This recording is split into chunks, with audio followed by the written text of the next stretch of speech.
दोस्तों, फिल्म की शुरुआत होती है एक आदमी से जिसका नाम होता है पॉल, जो कि अपने ऑफिस में बैठकर अपने बेटे से वीडियो कॉल पे बात कर रहा होता है। और उसका बेटा उससे कहता है कि माँ की तबीयत बहुत ज्यादा खराब है और वो आज भी अपने आप से अकेले में बातें करती हैं, जिसमें उसका फादर कहता है कि डरना मत, मैं बहुत जल्द घर लौट कर आ जाऊंगा। और दूसरी तरफ दिखाई जाती है हमें पोल की असिस्टेंट, जो कि एक कमरे की लाइट बंद कर रही होती है। और वो जब लाइट बंद करती है तो वहाँ पर उसको एक शैडो दिखता है, और वो जब लाइट जलाती है तो वो शैडो गायब हो जाता है। और दोबारा से जब वो लाइट बंद करती है तो वो शैडो उसके बिल्कुल करीब आके खड़ा हो जाता है, जिसके बाद वो बहुत ज्यादा डर जाती है और वो जाती है पोल के पास और उसको बताती है कि कमरे में कोई है। लेकिन पोल बिजी होता है और उसको वहाँ से जाने को कहता है, जिसके बाद वो चली जाती है। और फिर पोल अपने घर जाने के लिए निकलता है, लेकिन रास्ते के बीच में उसको एक शैडो दिखती है जो कि अंधेरे में खड़ी भी होती है, और वो हल्की हल्की उसके पास आने लगती है, जिस वजह से पोल वहां से भागता है। लेकिन वो शैडो उसके पाँव को जख्मी कर देती है। लेकिन उस वक्त तक पोल एक लाइट के सामने जाकर खड़ा हो जाता है, जिसकी वजह से वो शैडो उस लाइट में नहीं आ सकती है,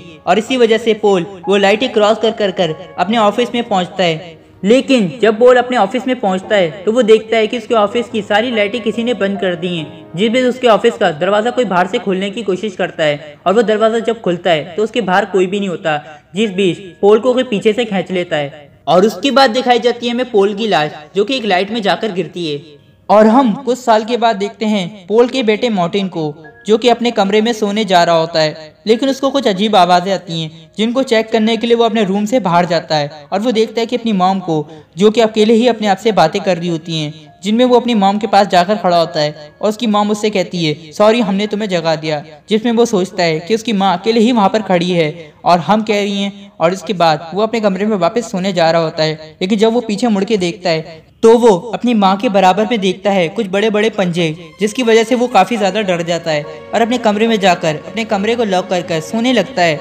लेकिन उसके दरवाजे को कोई बाहर से खोलने की कोशिश करता है और वो बहुत ज्यादा डर जाता है, जिस बीच वो पूरी रात सो नहीं पाता और नेक्स्ट डे अपने स्कूल में सो रहा होता है।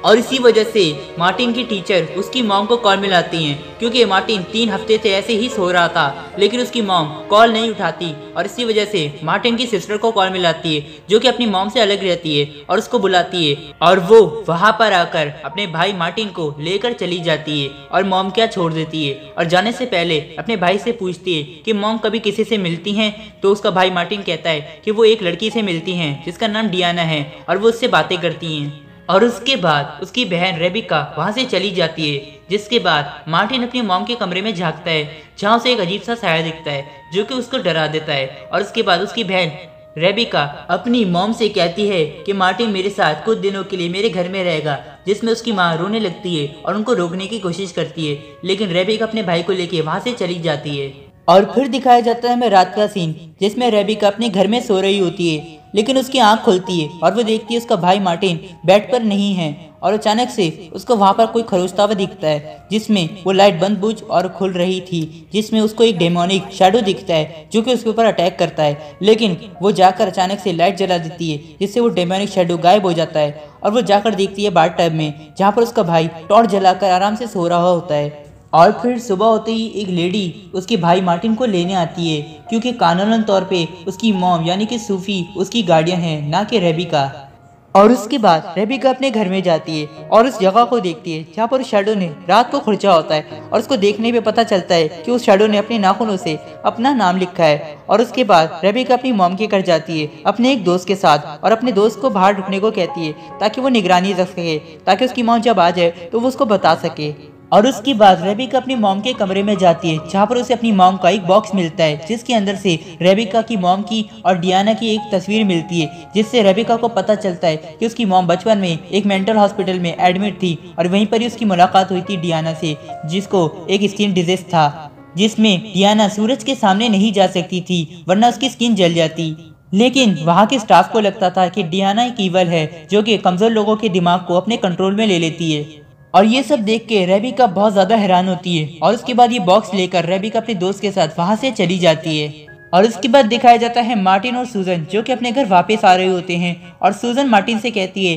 कि हमें कुछ अच्छा पल गुजारना चाहिए, जिसमें हम लोग रात को एक मूवी देखेंगे और उसमें सिर्फ और सिर्फ हम तीनों मौजूद होंगे। और मार्टिन थोड़ा हैरान होता है और वो अपनी मॉम से कहता है कि सिर्फ हम दोनों। जिसमें उसकी मॉम हाँ कह देती है और वहाँ से चली जाती है। और उसके बाद दिखाया जाता है हमें रात के समय जब उनकी मूवी देखने का टाइम होता है और उसकी मॉम पूरे घर की लाइटें बंद कर देती है। जिसके बाद सूजन मार्टिन से कहती है कि मैं तुम्हें अपनी एक दोस्त से मिलाना चाहती हूँ और वो एक शैडो को अंदर बुलाती है। जिसके बाद मार्टिन काफ़ी ज़्यादा डर जाता है और वो घर से भाग जाता है और वो पहुँचता है सीधा अपनी सिस्टर के घर। और इसके बाद रेबिका मार्टिन की हालत देख के अपनी दोस्त के साथ मार्टिन को लेकर मॉम के घर जाती है और वहाँ पर अपनी मॉम से डियाना के बारे में पूछती है, जिसमें उसकी मॉम उसको कोई भी जवाब नहीं देती और अपने कमरे में चली जाती हैं। और इसके बाद रेबिका अपने भाई मार्टिन को अपने साथ चलने को बोलती है, लेकिन मार्टिन मना कर देता है क्योंकि उसको अपनी माँ की फिक्र होती है। और मार्टिन अपनी बहन रेबिका को भी वहाँ रुकने को बोलता है, जिस चक्कर में रेबिका अपने दोस्त के साथ आज रात के लिए वहीं पर रुक जाती है।